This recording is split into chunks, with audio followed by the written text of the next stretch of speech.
Hello everyone, welcome back to Notion Press at the New Delhi World Book Fair 2026. I'm here with author Kannan and his book Hinduism Beneath the Surface. So, sir, why did you write this book? Okay. See, most Hindus grow up with a fair degree of exposure to pujas, temples, festivals, but with zero exposure to the spiritual aspects of Hinduism. True. Okay. So, but what happens is when pujas and rituals get completely divorced from philosophy and spirituality, it's only natural that Hinduism comes across as illogical and full of superstitions.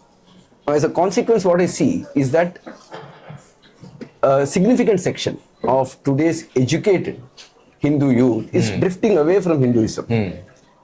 Some even rejecting it outright, not after understanding it, Right. but before even getting introduced to it properly. Right. So that's sad, that's really tragic, because in reality, the Hindu philosophy is a deeply logical, what can I say, science, spiritual science. Right. It's like a practical toolkit for happiness, success, and meaningful living. So my book, Hinduism Beneath the Surface, is my humble attempt Right. to bring that wisdom Right. back to the surface, going beyond religious rituals, Right. for the benefit of young people like this and beginners. So it's Super. intended to be an easily readable and relatable Right. basic introduction Right. to Hindu philosophy. I think what you said is very right about when it's rituals and practices, those are just passed down in generations and people see it as some sort of a chore rather than a thing that they do on their Correct. own. So could you elaborate more on how you tackle that? See, you can ask any random set of Hindus, anywhere, even here, a set of basic questions. Like, why do Hindus worship so many gods? Why do Hindus believe and accept such bizarre, seemingly bizarre and illogical concepts like multi-headed, multi-armed deities, Unscientific. an elephant's head on a human body? Right. Right? Or for that matter, why do Hindus chant shlokas and mantras, which clearly most of them don't understand? Right. Right? But even when you pose such basic questions, mostly you will either get silence or utterly inadequate and unconvincing True. answers. Okay?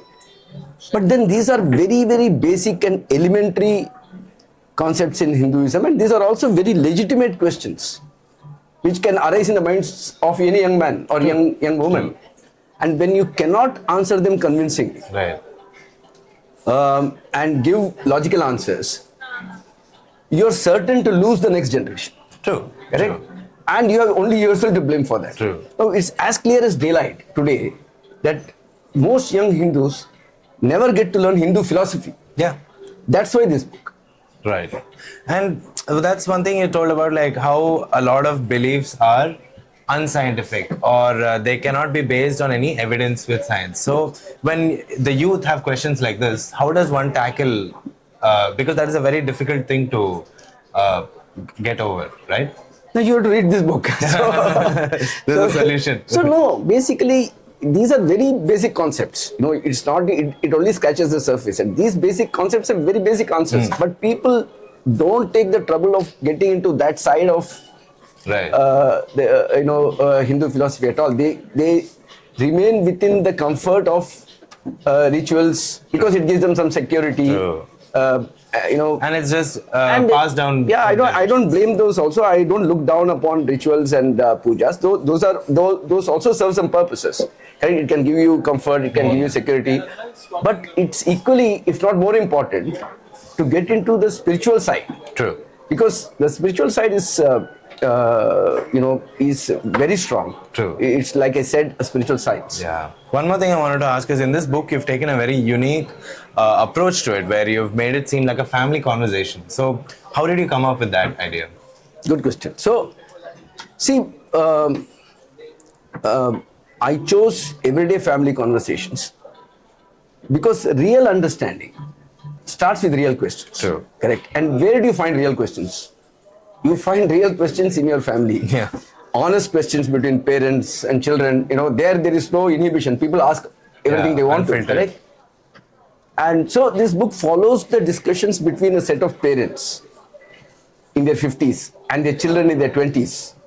Okay, reflecting or mirroring the typical doubts, curiosity, and debates which we find in most modern homes. So, the aim of the book is to present Hindu philosophy in a more accessible and relevant manner to today's generation.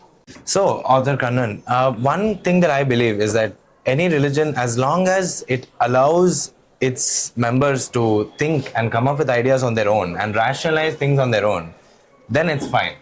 And as long as it is not forced upon them. So, what do you have to say about that? In Hinduism, there are no strict do's and don'ts. So, I'll give you an example. For example, the Bhagavad Gita is perhaps arguably the most important holy book for Hindus. It's all about two friends caught in a conflict, and then discussing how to navigate that conflict, right? So Lord Krishna, at the end of Bhagavad Gita, in chapter 18, after saying everything that he has to tell to Arjuna, says something like this. I'll just chant the Sanskrit shloka. Iti te jnanamakyatam guhyat guhyataram maya vimrsheta dasheshena yathechasi tatakur. Yathechasi means yatha ichhasi. So what he says, the God is telling a human being that, look Arjuna, I have told you whatever I have to about how to lead a good life. Now you think about it. Right. Reflect upon it. And then, the punchline, like Rajnikant. Yathechasi tatakur means do as you deem fit. Wow. Okay, now when the God says that to a human being, if you look at liberal values in religious texts the world over, I would be surprised if there is something more liberal than that in any text anywhere. Okay, so here you have all the freedom, and there is also the core belief, the foundation of Hindu philosophy is what the Rig Veda says: Ekam Sat Vipra Bahuda Vadanti, means truth is one. There are many ways to reach it. So which by implication means that we accept always. The destination is the same. So that's why I sometimes feel Hinduism is not really a religion. It's a way of approaching life and faith and seeking and curiosity. So I think if you understand the essence of Hinduism, you will feel very free in that environment. Well said. Well said. Before we end the interview, could you just quickly tell us, if the reader who's going to read this book, what can they gain from it? See, the ancient Hindu wisdom has the power to radically improve how we live, how we think, how we relate. It can be a personal guide in our constant quest for success and happiness. That's what we all do. We always want happiness and success. And it can be a personal guide. It can give you inner stability. True. It can make our relationships more meaningful. The problem though is that the subject is too vast and there are too many texts. True. So most people feel overwhelmed by this vastness and they struggle to figure out where to start, which text to read. So my book, Hinduism Beneath the Surface, is a structured, and what can I say, beginner friendly entry point.